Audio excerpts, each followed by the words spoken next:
তারা জ্বলে পুড়ে যাচ্ছে এটা বলতে পারতেছে না, কিন্তু কিছুটা হলে তো প্রকাশ হয়ে যায়। এই প্রকাশটা কিসে হয়েছে? প্রকাশটা তো পরিষ্কার যে ভারতীয় হাইকমিশনকে এভাবে ডেকে যে বলা এনাকে থামাও। আরে এটা কোনো কথা, একজন কথা বলবে আপনি থামাবেন। আপনার দেশে সে ফিজিটিভ হতে পারে, আপনি আইন করে তার কথা বন্ধ করে রাখছেন, হতে পারে। বাট এই যে আমি এখন কথা বলতেছি, আপনি আমার আটকে রাখতে পারবেন? আপনি আপনার টক শোতে সে ধরেন আপনি কি করতে পারবেন? কথা কথা বলতে পারেন, আপনি এটা বলেন, আপনি তাহলে আমি আপনার সাথে কথাই বলবো না।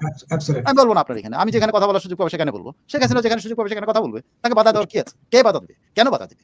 সিএনবিসি 18 এর যেটা, সেখানে উনি সিএনবিসি 18 একটা ইয়া ছিল, এটাও যদি আপনি বলেন এখানে কিন্তু তিনি এইটাকে অভ্যুত্থান হিসাবেই বর্ণনা করেছেন, যে এটা একটা অভ্যুত্থান, যে অভ্যুত্থানটা একটা সাধারণ কথা নিয়ে আসছিল। এখানে কিন্তু সাংঘাতিক, এখানে কিন্তু আবার উনি খুব স্ট্রেট কাট কিছু উত্তর দেন, যে এইটা ছিল সাধারণ ছাত্রদের একটা সাধারণ আন্দোলন, যে আন্দোলনটাকে শেষ পর্যন্ত একটা ব্লাডি রূপ না দেওয়া হয়েছে, এবং সেই ব্লাডি রূপ থেকে এটাকে মব ভায়োলেন্সের মধ্যে দিয়ে এটা একটা কু করা হয়েছে। শি কল্ড ইট এ কু, অর্কেস্ট্রেটেড কু।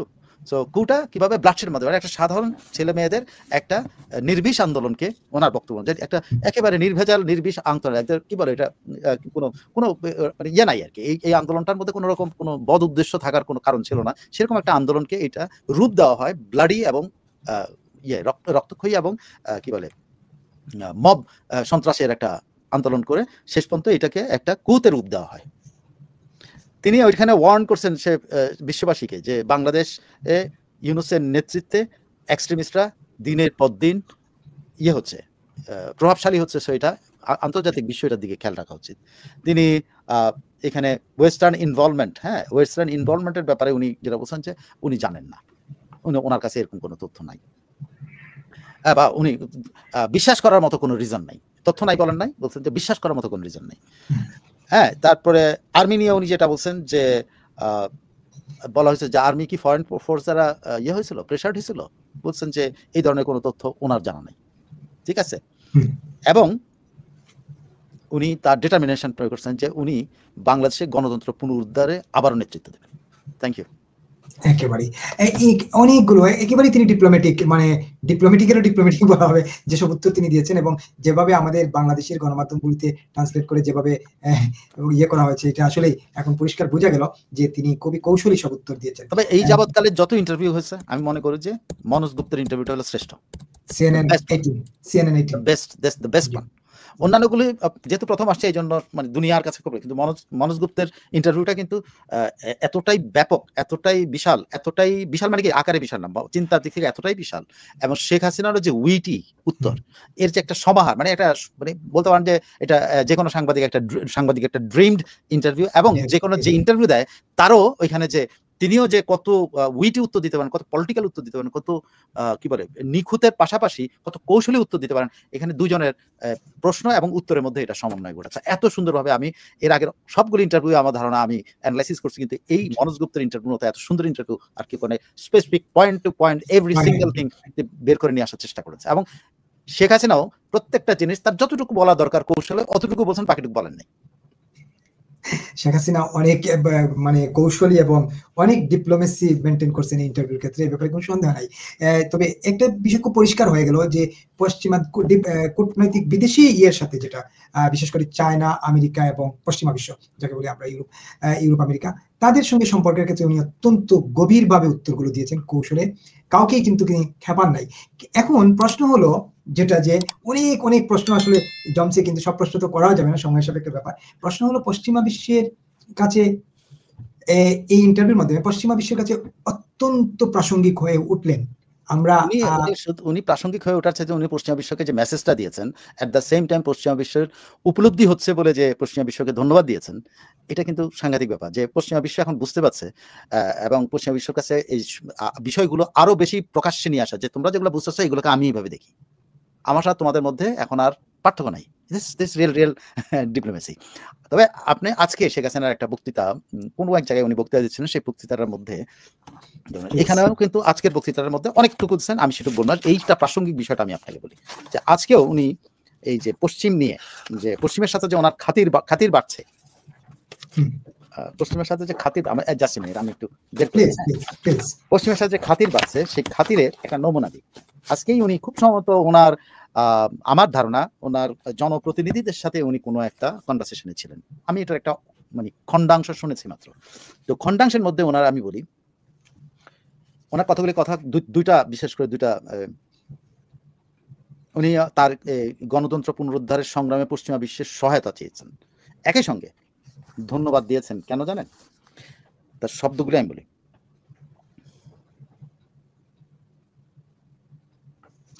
আন্তর্জাতিক ক্ষেত্রে যেসব বন্ধুরা, কমা, আমাদের বন্ধু প্রতিম দেশ, কমা, জনপ্রতিনিধি, মানে বন্ধু প্রতিম দেশেরও জনপ্রতিনিধি, কোনো পার্লামেন্ট মেম্বারের সাথে অবশ্যই কোনো কিছু ওনার হুক আপ হয়েছে, জানালে উনি বলতেন না এটা। আন্তর্জাতিক ক্ষেত্রে যেসব বন্ধুরা, আমাদের বন্ধু প্রতিম দেশ, জনপ্রতিনিধিরা আমাদেরকে সমর্থন দিচ্ছেন, তাদের ধন্যবাদ।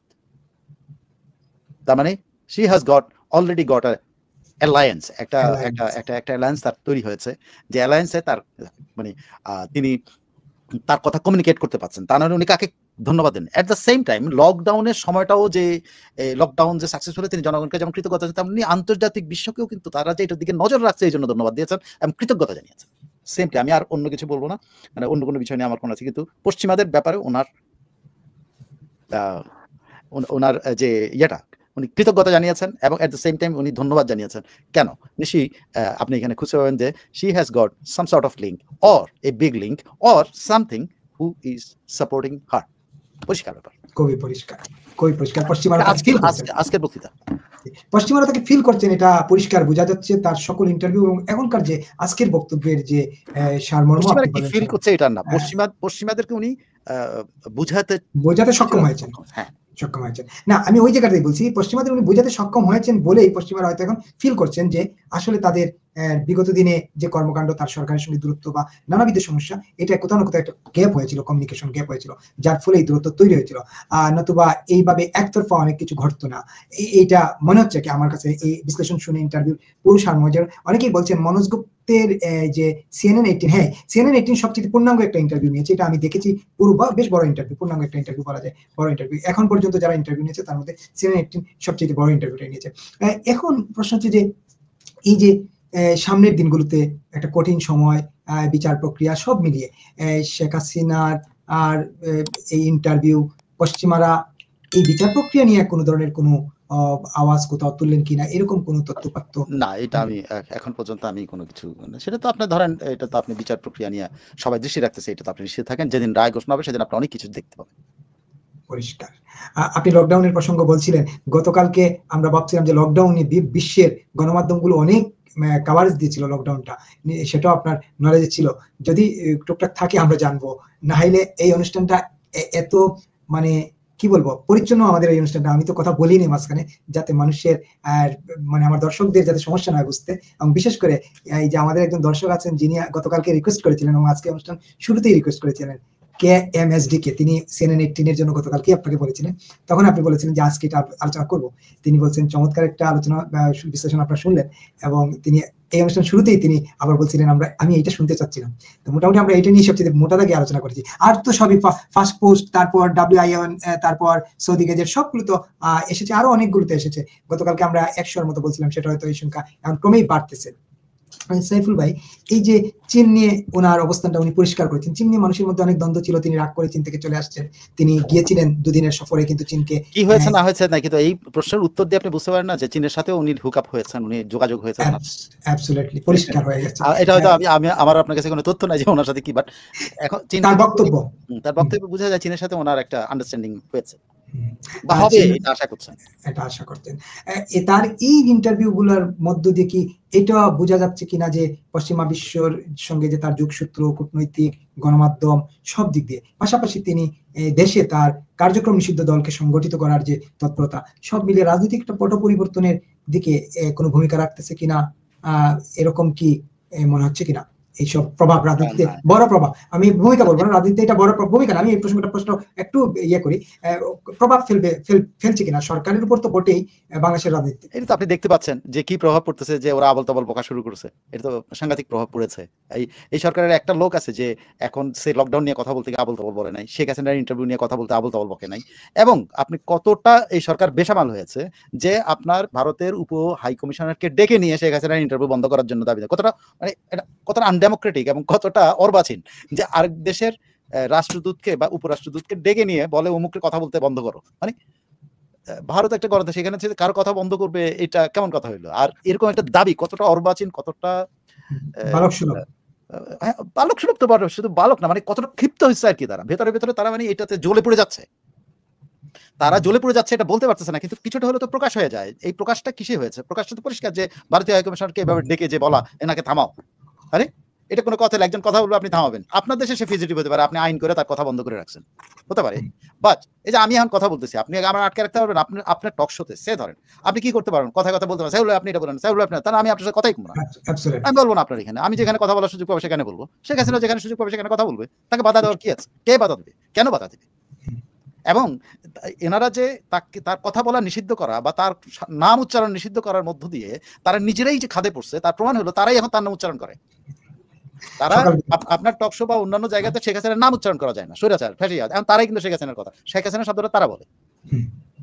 আপনি বুঝছেন তাদের, মানে আপনি বলতে পারেন যে চামড়ার নিচে পড়ে না, আপনি আপনার স্কিনের নিচে আমি ঢুকে গেছি, শেখ হাসিনা তাদের স্কিনের নিচে ঢুকে গেছে এখন। স্কিনের নিচে নাড়াচাড়া করতেছে, মানে এটাকে পারলে বলে না চামড়া উঠায়া ওই যে লবণ দিয়া তারপরে লবণ লাগানো, কেটে ছিঁড়ে লবণ লাগানো। এখন পুরা উপদেষ্টা পরিষদের তো আপনি কতটা লবণ দিয়ে দিছে শরীরের ইয়া চামড়া তুলে মাংসের মধ্যে, যে একজন উপদেষ্টা উল্টাপাল্টা মানে আবল তাবল বকাবকি করতেছে।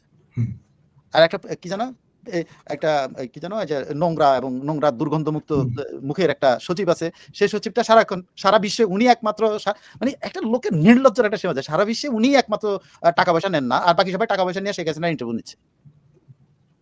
আর আমি অনেকবার বলছি যে উনি টাকার জন্য বসে থাকতেন, সেটা ওনার লেখার মধ্যে আছে, উনি নিজেই লিখছেন। আর এখন উনি ওনার সাবেক এমপ্লয়ার এপিকে পর্যন্ত দায়ী করতেছেন যে তারাও টাকা নিচ্ছে। এখন এপির লোকাল অফিসের উচিত তো তার ধরে তার কানটা মলে দেওয়া, যে বেটা কস কি, তাহলে তুই একদিন পর্যন্ত আমাদের এখানে থেকে টাকা পয়সা খাই এইসব প্রচার চালাইছিস, তুই টাকা খাইছিস। যখন আমারে বলো যে এই যে সাবিহা মাহবুব না একজন আছে, তার উচিত তাকে ফোন করা, জিজ্ঞেস করা যে you are the chief of this organisation, if you blame us for taking money then you took money two.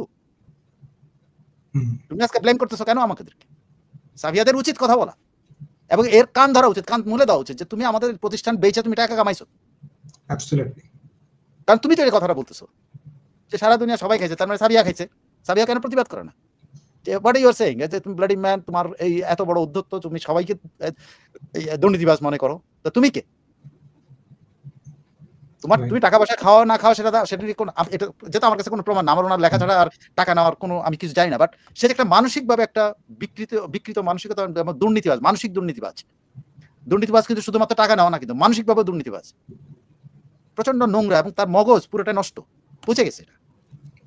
সে বলে যে দুনিয়া একেবারে এই শেখ হাসিনার এই ইন্টারভিউর মধ্যে মূলত তাদের যেটা সবচেয়ে জ্বালাতনের সমস্যা হচ্ছে, জ্বালাতন হচ্ছে, সেটা হচ্ছে শেখ হাসিনার এসব ইন্টারভিউর কারণে বহির্বিশ্বে ইউনুসের যে ভাবমূর্তি ছিল, আপনি শুরুর দিকে যেটা বলছিলেন যে একজন অর্থনীতিবিদ, একজন এই সবকিছু আসলে ভুলুণ্ঠিত হয়ে গেছে। এবং এটাকে বলে ভণ্ডমূর্তি। একটা ভণ্ডমূর্তি ছিল তার, এই ভণ্ডমূর্তিটা জানা গেছে, ভাবমূর্তিটা ছিল না, ভাবমূর্তি হিসেবে প্রচারিত হয়েছে, কিন্তু এটা যে ভণ্ডমূর্তি ছিল এটা এখন ওরা বুঝতে পারতেছে। যার ফলে ভণ্ডমূর্তি, এটা ভাবমূর্তি হবে না। অ্যাবসলিউটলি ভণ্ডমূর্তি, অ্যাবসলিউটলি ভণ্ডমূর্তি, যার ফলে উনি একঘরে হয়ে পড়ছেন। আমরা দর্শকদের কথা একটু শুনি।